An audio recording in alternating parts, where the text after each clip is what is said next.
ঈদের দিনে আমাদেরকে 3টা অঙ্গীকার নিতে হবে আর একটি আকাঙ্ক্ষা আল্লাহর কাছে পেশ করতে হবে। কয়টি অঙ্গীকার? 3টি অঙ্গীকার। 1 নম্বর, পারস্পরিক ভালোবাসা, পারস্পরিক দয়া, পারস্পরিক সহানুভূতি প্রদর্শনে পুরা মুসলিম জাতি এক দেহের নাই, এক দেহের নাই। সহিহ বুখারীর 6011 নম্বর হাদিস, عن النعمان بن بشير رضي الله تعالى عنه قال قال رسول الله صلى الله عليه وسلم ترى المؤمنين في تراحمهم وتوادهم وتعاطفهم كمثل الجسد। নু'মান ইবনে বাশীর রাদিয়াল্লাহু তাআলা আনহু বর্ণনা করেন, আল্লাহর রাসূল সাল্লাল্লাহু আলাইহি ওয়াসাল্লাম বলেন, তোমরা মুমিনদের ভালোবাসা, সহানুভূতি আর দয়ার প্রদর্শনে তো তাদেরকে দেখবে এক দেহের নাই। মুসলমানদের ভালোবাসা, মুসলমানদের সহানুভূতি, মুসলমানদের দয়া, এটা প্রদর্শনে পুরা মুসলিম জাতি এক দেহের নাই। আল্লাহর রাসূল বলেন, ইদাশতাকা উযওয়ান তাদাআ লাহু সাইরু জাসাদিহি বিসসাহরি ওয়াল হুম্মা। যখন একজন ব্যক্তির একটি অঙ্গ ব্যথাপ্রাপ্ত হয় তাহলে তার পুরা দেহে ব্যথাপ্রাপ্ত হয়ে যায়।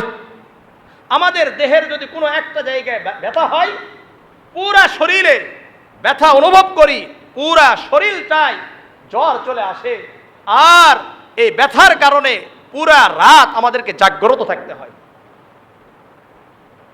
ঠিক তেমনি ভাবে আল্লাহর রাসূল এটা বুঝাইতে চেয়েছেন, পুরা দুনিয়া কোনো একটা জায়গায়, কোনো একটা বস্তিতে, কোনো একটা এলাকায়, কোনো একটা রাষ্ট্রে একজন মুসলমানও যদি নির্যাতিত হয়, কষ্ট পায়, তাহলে পুরা দুনিয়ার মানুষ, পুরা দুনিয়ার মুসলমান তারাও কষ্টে জর্জরিত হয়ে যাবে, তারাও কষ্ট পাবে, তারাও ব্যথা পাবে। এই জন্য আজকে ফিলিস্তিনের মুসলমান মা বোনেরা, শিশুরা নির্যাতিত হচ্ছে। আমরা যতটা পারি তাদেরকে সহযোগিতা করা, এটা আমাদের জন্য অপরিহার্য। এই জন্য ইসরায়েলি পণ্যকে বয়কট করা এটা মুসলমানদের ঈমানি দায়িত্ব, কারণ তাদেরকে সহযোগিতার্থে। আর যেই সমস্ত কোম্পানি বাংলাদেশের সহ বিভিন্ন বিশ্বের, তারা কোম্পানি থেকে ফিলিস্তিনকে সহযোগিতা করার জন্য চেষ্টা করছে, যেমন মজো আছে, এখানে প্রতিটা এই ছোট একটা কতটুকু কোয়ার্টার, এখানেও 1 টাকা তারা কি করে, ফিলিস্তিনিদেরকে পাঠানোর চেষ্টা করছে। সুতরাং যদি আমরা কোমল পানীয় খাই তাহলে কোনটা খাবো? মজো খাবো। কিসের জন্য? ফিলিস্তিনকে সহযোগিতা করার জন্য। এভাবে যারাই সহযোগিতা করবে, যেই কোম্পানি সহযোগিতা করবে, আমরা তো ওইভাবে পারি না, কিন্তু যেই সমস্ত বড় বড় কোম্পানিরা সহযোগিতা করে তাদেরকে আমরা সহযোগিতা করব।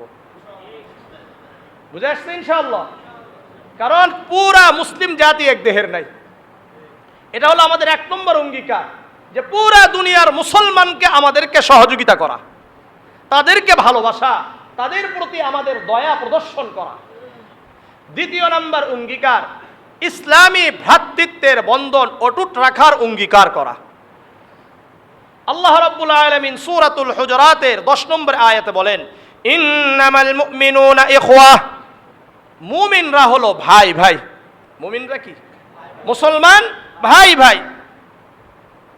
সাহাবাদেরকে আমাদের ভাই বলে আল্লাহ তাআলা সাহাবাদের জন্য দোয়া করার আদেশ করছেন।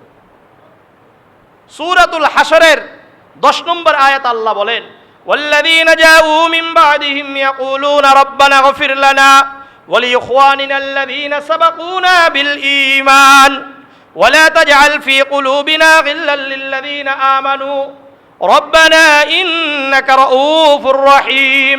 আল্লাহ বলেন, ওয়াল্লাযীনা জাউ মিন বা'দিহিম, যারা সাহাবাদের পরে দুনিয়াতে আসবে, সাহাবাদের পরে আমরা কিয়ামত পর্যন্ত যত মুসলমান আসব, ইয়াকুলুনা রাব্বানা ইগফির লানা, তারা আল্লাহর কাছে দোয়া করবে, আল্লাহ হে আমাদের রব, রব্বানা ইগফির লানা, আমাদেরকে আপনি ক্ষমা করেন, ওয়া লিইখওয়ানিনাল্লাযীনা সাবাকুনা বিল ঈমান, আমাদের পূর্ববর্তী ঈমানে অগ্রগামী যারা চলে গেছেন, সাহাবারা গিয়েছেন, তাদেরকেও আপনি মাফ করেন।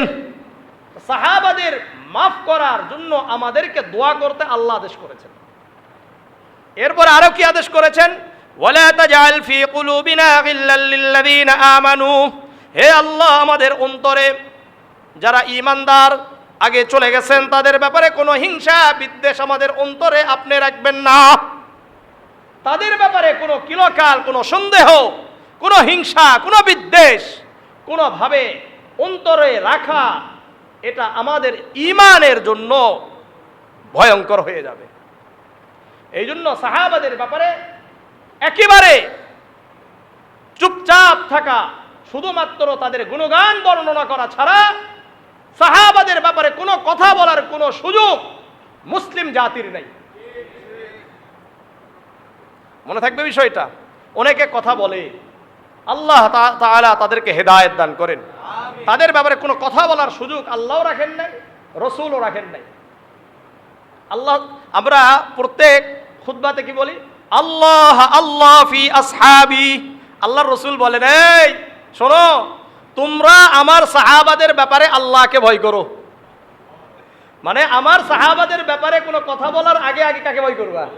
আল্লাহকে ভয় করবা। আমার সাহাবাদের ব্যাপারে আল্লাহকে ভয় করো। আল্লাহ রসুল বলেন, মান সাব্বা আসহাবি লানাহুল্লাহ, যে ব্যক্তি আমার সাহাবাদেরকে কষ্ট দিবে, গালি দিবে, তাদের উপর আল্লাহর লানত, অভিশাপ। এই জন্য কোনো সুযোগ নাই, কোনো কি নাই, সুযোগ নাই। সহিহ ইবনে হিব্বানের 2 নম্বর খণ্ডের 603 নম্বর পৃষ্ঠায় বিদায় হজের ভাষণে আল্লাহর রসুলের যেই কথাগুলো, তন্মধ্যে কিছু কথা আল্লাহর রসুল বলেন, ইয়া আইয়ুহান নাস, হে লোক সকল, ইসমাউ কওলি, আমার কথা ভালো করে শোনো, ওয়াকিলু, আর বুঝে নাও। কি বলছে? শোনো আর বুঝে নাও, ভালো করে বুঝো। তা'লামনা আন্না কুল্লা মুসলিমিন আখুল লিমুসলিম, প্রত্যেক মুসলমান আরেক মুসলমানের ভাই। ওয়া আন্নাল মুসলিমিনা ইখওয়া, মুসলমান মুসলমানের ভাই ভাই। ফালা ইয়াহিল্লু লিইমরিইম মিন আখিহি ইল্লা মা আ'তাহু আন তিবি নাফসিম মিন, একজন মুসলমান আরেকজন মুসলমানের সম্পদ তাদের সন্তুষ্ট চিত্ত ছাড়া ব্যবহার করা হারাম। একজন মুসলমানের সম্পদ, এটা আরেকজন মুসলমান তার ভাই তার অনুমতি ছাড়া ব্যবহার করতে পারবে না। মসজিদে আসছেন, আসার পরে অজু করার জন্য আরেকজনের স্যান্ডেল নিয়ে চলে গেছেন, এটা জায়েজ আছে? কারণটা কি? অনুমতি আছে আপনার, আমার আপনার অনুমতি নাই। ঠিক তেমনি ভাবে অনেক সময় দেখা যায় আমরা এক কাজের জন্য কিছু টাকা উঠেইছি, এটা আবার অন্য কাজের জন্য ব্যয় করি, এটাও জায়েজ নাই, যতক্ষণ পর্যন্ত যারা ওই টাকা দিয়েছে তাদের অনুমতি নেওয়া হবে না। এই জন্য যখন কেউ টাকা নেয় সহযোগিতার জন্য অন্যদেরকে, এটাকে ব্যাপকতা রাখা, যে আমরা মানবতার জন্য নিলাম, তাহলে আপনি যত মানবতার কাজ আছে সব জায়গায় ব্যবহার করতে পারবেন। সব জায়গায় কি করা যাবে? ব্যবহার করা যাবে মাসলাগুলো। মসজিদের ক্ষেত্রেও এমন, মসজিদকে দিয়ে দেওয়া, তাহলে মসজিদের সব খাতে ব্যয় করা যায়। আর যদি নির্দিষ্ট করা হয় তখন আবার সবাইকে ডেকে বলতে হবে যে আমরা এই জায়গাতে ব্যয় করছি, আবার এই জায়গায় ব্যয় করতে হবে। আল্লাহ বুঝার তৌফিক দান করেন। রাসূল করিম সাল্লাল্লাহু আলাইহি ওয়াসাল্লাম এরপরে বলছেন, ফালা তাযলিমনা আনফুসাকুম, তোমরা একে অপরের উপর জুলুম করবা না, অত্যাচার করবা না। তাহলে ইসলামী ভ্রাতৃত্বের বন্ধন অটুট রাখার অঙ্গীকার। আল্লাহর রাসূল সাল্লাল্লাহু আলাইহি ওয়াসাল্লাম মুহাজির আর আনসারদেরকে ভাই ভাই বানিয়ে দিয়েছিলেন। সহিহ বুখারীর 3937 নম্বর হাদিস, عن أنس بن مالك رضي الله تعالى عنه قال قدم عبد الرحمن بن عوف المدينة। আনাস ইবনে মালিক রাদিয়াল্লাহু তাআলা আনহু বর্ণনা করেন, আব্দুর রহমান ইবনে আউফ রাদিয়াল্লাহু তাআলা আনহু মক্কা থেকে মদিনায় হিজরত করে আসলেন। কোথায় থেকে আসছে? মক্কা থেকে মদিনায় আসছে। ফাখান নবী সাল্লাল্লাহু আলাইহি ওয়াসাল্লাম বাইনাহু ওয়া বাইনা সাদ ইবনে রাবি'আল আনসারী রাদিয়াল্লাহু তাআলা আনহু। আল্লাহর রাসূল সাল্লাল্লাহু আলাইহি ওয়াসাল্লাম এই আব্দুর রহমান বিন আউফ রাদিয়াল্লাহু তাআলা আনহু আর সাদ ইবনে রাবি'আল আনসারী রাদিয়াল্লাহু তাআলা আনহুকে ভাই ভাই বানিয়ে দিলেন। মানে আল্লাহর রসুল একটা কাজ করেছিলেন, মক্কা থেকে যেই সমস্ত মুহাজির, যেই সমস্ত সাহাবারা মদিনায় আসছে, তাদেরকে মদিনার আরেকজনের সাথে ভাই ভাই বানিয়ে দিয়েছিলেন। এ তোমার ভাই, এ তোমার, সবাই তো ভাই, কিন্তু আজকে থেকে তুমি তার দেখাশোনা করবা ভাইয়ের মতো। এটা আল্লাহর রসুল করেছিলেন। দেখেন এই ভাই ভাই ভ্রাতৃত্ব স্থাপন করার পরে আনসারী সাহাবাদের কাজ কি ছিল, তারা কি কাজ করেছিলেন? আল্লাহর এই হাদিসে বলছে, আনাস ইবনে মালিক বলছেন, ফাআরাযা আলাইহি আন ইউনাসিফ আহলাহু ওয়া মালাহু। সাদ ইবনে রাবিআল আনসারী রাদিয়াল্লাহু তাআলা আনহু তার স্ত্রীদেরকে তার সামনে আনলেন, আর তার পুরা সম্পদের যেই লিস্ট রয়েছে এই লিস্ট তার সামনে আনছে। কার সামনে? আব্দুর রহমান বিন আউফ রাদিয়াল্লাহু তাআলা আনহুর কাছে আনছে। আনার পরে বলে, এই যে আমার স্ত্রীরা, আপনার যার পছন্দ হয় আপনি বলেন, আমি তাকে তালাক দিয়ে দেব, আপনি তাকে বিয়ে করবেন। আপনার এই যে আমার এই সম্পদ আছে, এই সম্পদগুলোর মধ্যে হতে যেখানে যেখানে আছে, এখানে সব কিছু লেখা আছে, যেখানে যা পছন্দ আপনি বলেন, আমি আপনাকে আমার ওই সম্পদ দিয়ে দিব। সাহাবারা, আনসারী সাহাবারা, এই জন্যই তাদেরকে আনসার বলা হয়, যে তারা কতটা সহযোগিতা করেছেন ইসলামের জন্য। কিন্তু আব্দুর রহমান বিন আউফ আমাদেরকে দিলে আলহামদুলিল্লাহ, দেন ভালোই হয়েছে। আর আব্দুর রহমান বিন আউফ রাদিয়াল্লাহু তাআলা আনহুর কথা কি দেখেন, আব্দুর রহমান বিন আউফ রাদিয়াল্লাহু তাআলা আনহুকে যখন দিলেন, তখন আব্দুর রহমান বিন আউফ রাদিয়াল্লাহু তাআলা আনহু বললেন, বারাকাল্লাহু লাকা ফি আহলিক ওয়া মালিক। আল্লাহ রাব্বুল আলামিন তোমার পরিবারের মধ্যে বরকত দান করুন, তোমার সম্পদের মধ্যে আল্লাহ বরকত দান করুন। তোমার পরিবারের মধ্যে আল্লাহ বরকত দিক, তোমার সম্পদের মধ্যেও বরকত দিক। আমার দরকার নাই, তুমি যে আমার ভাই এটাই যথেষ্ট। দুল্লানি আলা সুক, আমাকে বাজার দেখিয়ে দাও, আমি বাজারে গিয়ে ব্যবসা করব। কি করবে? ব্যবসা করবে। আমার আপনার মতো অন্যের পকেটের দিকে তাকিয়ে থাকে নাই, অন্যের পকেটের দিকে তাকিয়ে থাকে নাই। আজকে ভিক্ষাবৃত্তিটা এমন পর্যায়ে চলে গেছে, এই ভিক্ষাবৃত্তির কারণে আজকে কত মানুষ যে অলস হয়ে গেছে এর শেষ নেই। ভিক্ষাবৃত্তি এটা ইসলাম সাপোর্ট করে না। একেবারে তাদেরকেই দেওয়া উচিত যারা আসল পাওয়ার উপযুক্ত। বুঝে আসছে? আল্লাহ রসুল বলেন, আব্দুল্লাহ ইবনে ওমর রাদিয়াল্লাহু তাআলা আনহু থেকে বর্ণিত, সহিহ বুখারীর 1429 নম্বর হাদিস, আল্লাহ রসুল বলেন, আল ইয়াদুল উলিয়া খায়রুম মিনাল ইয়াদিস সুফলা। উপরের হাত নিচের হাত হতে উত্তম। আল ইয়াদুল উলিয়া হিয়াল মুনফিকাতু, উপরের হাত হলো দানকারী।